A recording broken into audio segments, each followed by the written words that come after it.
पादस्पर्शाने जीव मात्र हे दुग्ध प्राशन करत असतात, तेव्हा मनुष्याच्या शरीरातील असणाऱ्या अंतर्भूत षटविकारांची शांती होते आणि मनुष्याच्या या साधनामय क्रियेला उपजत ज्ञान याचं आकलन आणि त्याचं आचरण त्या मनुष्य ध्यास होतं. कारण की जशी एक आई बालकास दुग्ध प्राशन केल्याच्या नंतर त्या बालकाची तृष्णा जशी भागवत असते, त्याच पद्धतीने चंद्रमाच्या दिव्यकार असणाऱ्या या शक्ती स्वरूपातील बिंबांनी जेव्हा दुग्धामध्ये आपली छाया प्रगट करतो, तेव्हा त्या दुधामध्ये त्या चंद्रदेवतेची शीतलतेची शक्ती याचं मिलन होतं. आणि जेव्हा हे दुग्ध आपण प्राशन करतो, तेव्हा हे दुग्ध तुमच्या शरीराला चेतना निर्माण करते. सद्गुरु कृपा आशीर्वाद जर त्या चंद्रछायेच्या साकार झालेल्या दुग्ध स्वरूपाला जर प्राप्त झाली, तर त्या सद्गुरूंच्या अविरत अशा शक्ती सामर्थ्याने त्या देहामध्ये सद्गुरु कृपेची शक्तीची ऊर्जा ही साकार होते. जीवनामध्ये सद्गुरु हे तत्व जे आहे, ते सद्गुरु तत्व जेव्हा आपण जीवनामध्ये आपल्या शरीरामध्ये साकार करत असतो, तेव्हा त्या सद्गुरु तत्वाची क्रिया तुमच्या शरीराच्या माध्यमामधून तुम्हाला साधनात्मक कर्मयोगामध्ये कर्म करण्यास सहाय्य करत असते. कारण सद्गुरु तत्व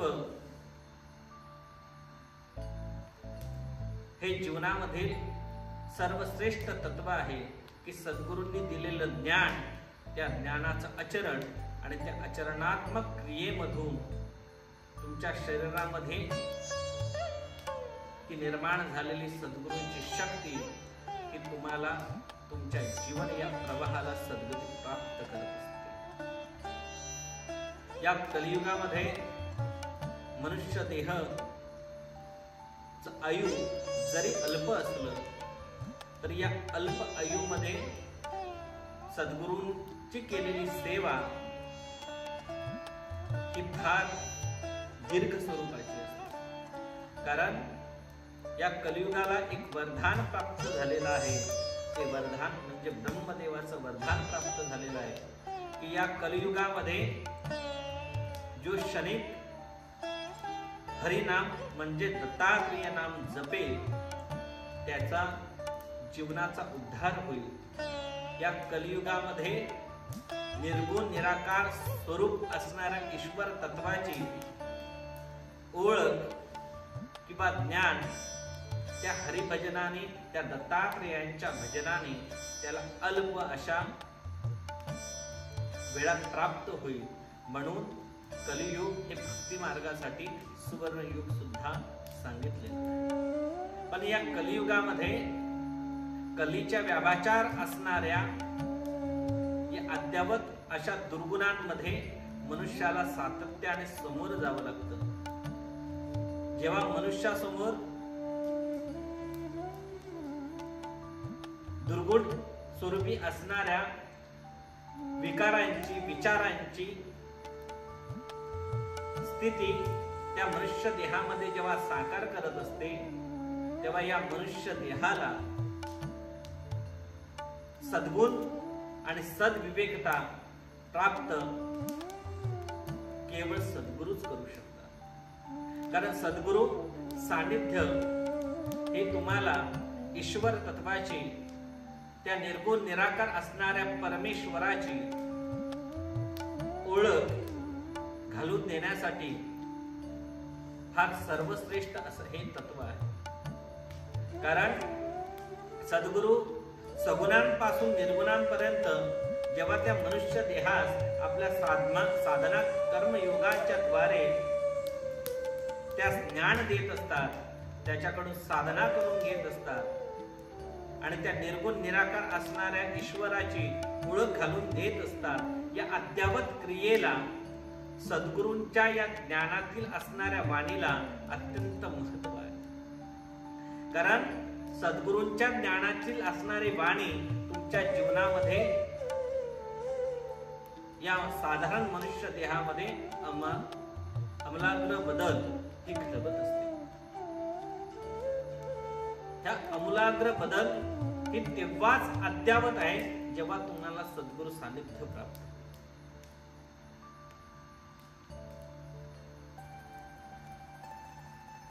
सद्गुरू यांनी हठयोगाने या भूतलावर तपश्चर्या करून पूर्ण ब्रह्मांड शक्ती आपल्या या देहामध्ये साकार केलेली आहे. आणि जेव्हा सद्गुरू ते प्रत्येक भक्तास ज्ञान तेव्हा देतात, तो भक्त ते ज्ञान घेण्याकरता तेवढा सामर्थ्यशील आहे की नाहीये, तो तेवढा परिपक्व आहे की नाही, हे पहिले सद्गुरू त्या भक्ताची वारंवार परीक्षा घेत असतात.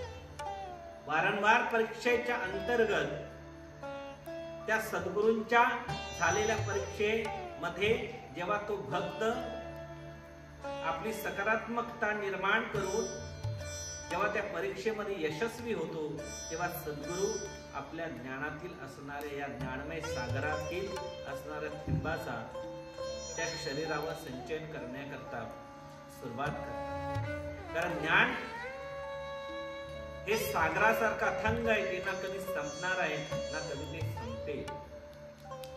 पण ही ज्ञानमय असणारी गंगा तुमच्या या देहामधून सद्गुरूंपर्यंत पोहोचण्याकरता तेव्हाच सहाय्य करेल जेव्हा गुरु आणि भक्त, गुरु आणि शिष्य याच्यातलं असणारं साम्य हे तुम्ही ओळखलं. अग्नी प्रज्वलित करण्याकरता सुद्धा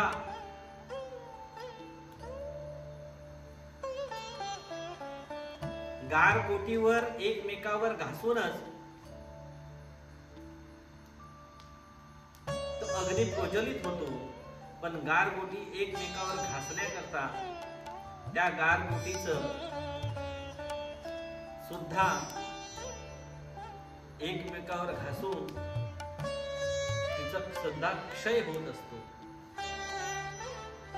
आणि जेव्हा गारगोटी एकमेकावर घासल्याच्या नंतर त्या क्षयात्मक क्रियेतून एक अग्नीची चिंगारी निर्माण होते आणि त्याच्यातून प्रबळ अग्नी तयार होत असते.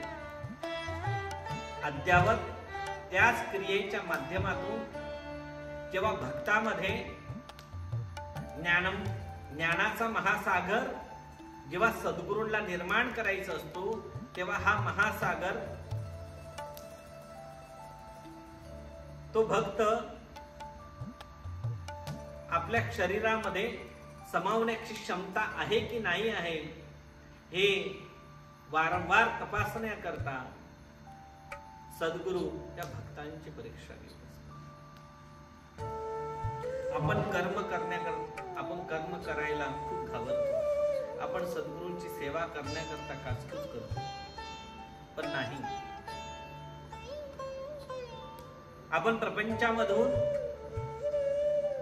जेव्हा महिन्यातून 1 दिवस 2 दिवस जेव्हा सद्गुरू सेवेकरता काढतो, सद्गुरू सानिध्यामध्ये येतो, तेव्हा या मोहस्वरूपी असणाऱ्या शरीराला, या मायाविकाराने भ्रमित असणाऱ्या देहाला, या षटविकारांच्या बंधनामध्ये पूर्णतः बंदिष्ट झालेल्या या देहाला सद्गुरूंच्या सेवेमधून तुम्हाला मुक्त करण्याकरता, या षटविकारातून मुक्त होण्याकरता प्रयत्न करायचा. आणि जेव्हा तो प्रयत्नचा प्रारंभ तुम्ही करता, तेव्हा तुमच्या या देहामधील असणाऱ्या या दिव्यमय असणाऱ्या आत्म्याला सद्गुरू आपल्या पदस्पर्शाने जागृत करायला सुरुवात करतात. सद्गुरूंची सेवा करता वेळेस आपल्या अंतःकरणामध्ये शुद्ध भाव पाहिजे, अहंकाराचा भाव नको. मी एवढे वर्ष सद्गुरूंची सेवा करतो. सद्गुरू रमणनाथ महाराजांचं एक वाक्य आहे की सद्गुरू रमणनाथ महाराज बोलतात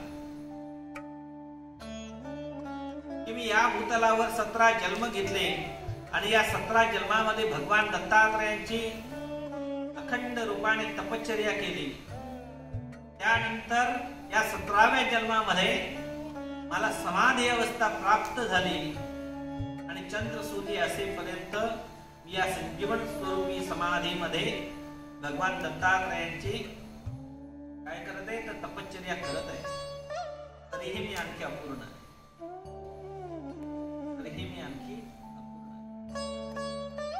त्या महान सद्गुरु तत्वातील असणाऱ्या प्रगल्भ विचारांचं, त्या सद्गुरु तत्वाच्या महान ज्ञानाचं आपण जीवनामध्ये आचरण केलं पाहिजे. एवढा महान तपस्वी की ज्यांनी 17 जन्म या भूतलावर घेतले आणि भगवान दत्तात्रेय त्यांचे गुरु झाले आणि त्यांना संजीवन समाधीची एवढी मोठी कृपा करून चंद्र सूर्य असेपर्यंत या भूतलावर तपश्चर्या करण्याची कृपा दत्तात्रेयांनी केली. ते महान असणारे सद्गुरू रमणनाथ महाराज तपस्वी स्वतःला अपूर्ण समजतात. काय त्यांच्या या तपामधील नम्रता आहे. म्हणून त्यांच्या या ज्ञानाने ते समस्त भक्तगणात हे बोध देत असतात की ज्ञानाचं आचरण हे करता वेळेस त्याला कुठल्याही वेळेचं बंधन नाहीये. कारण ज्ञान एवढा मोठा महासागर आहे, ते जेवढं आपण घेऊ तेवढं कमी आहे. आणि हे ज्ञान म्हणजे साधना ही एक अशी स्थिती आहे की त्याची ना कधी अंत आहे ना तिचा कधी लोप आहे. आणि जो सत्पुरुष सातत्याने साधना करत करत आपल्या गुरूंचं अखंड रूपाने अधिवास आपल्या हृदयामध्ये साकार करत असतो आणि साधना करत असतो, त्याची साधना कधीच संपत नाही. असा सद्गुरु स्वरूपी असणारे आपल्या दिव्यकार असणाऱ्या सद्गुरू रमणनाथ महाराजांच्या या जीवन प्रवाहाचं आपण आपल्या जीवनामध्ये आचरण केलं पाहिजे. त्यांनी दिलेल्या अमोल अशा ज्ञानरत्नाचं आपण आचरण केलं आणि सद्गुरूंची सेवा आपल्या हातून अखंड झाली पाहिजे. कारण सद्गुरू हेच एक माध्यम आहे जे तुम्हाला निर्गुण निराकार असणाऱ्या ईश्वरी स्वरूप साकार परमेश्वराची भेट घालून देऊ. आणि म्हणूनच अशा परब्रह्म असणाऱ्या सद्गुरू रमणनाथ महाराजांची सेवा त्यांच्या हातून अखंड व्हावी ही सद्गुरू रमणनाथ महाराज चरणी प्रार्थना. तसेच दीक्षाधुळी आणि तसेच सिद्ध पादुका तिच्या कार्यक्रमाची ठिकाणी संस्थेच्या मार्फत आयोजन केलेलं आहे. त्याचा लाभ घ्यावा. त्याचप्रमाणे सिद्ध पादुकांच्या दर्शनाचा लाभ घ्यावा. तसेच रमणनाथ महाराजांच्या 289व्या संजीवन समाधी महोत्सवानिमित्त बगलामुखी पंचकुंडी महायागाचं आयोजन केलेलं आहे. प्रत्येकाने श्रम सेवेच्या अंतर्गत सद्गुरूंच्या सेवेतील या कार्याचा लाभ घ्यायचा आहे. कारण सर्वश्रेष्ठ ही श्रमसेवा आहे. त्या श्रमसेवेच्या अंतर्गत तुमच्या शरीरातील प्रत्येक अवयवाच्या कणांमध्ये सद्गुरूंची त्या सेवेचा आशीर्वाद, याचा लाभ तुम्हाला घेता येतो. आणि अशा या सद्गुरूंच्या अखंड असणाऱ्या जीवन प्रवाहामध्ये तुम्ही आपल्या सेवेचा अनमोल असं रत्न तुमच्या सेवेच्या माध्यमातून तुम्ही प्राप्त करा आणि सद्गुरूंची सेवा तुमच्या हातून अखंड हो, हीच भगवान दत्तात्रय चरणी प्रार्थना. अवधूत चिंतामणी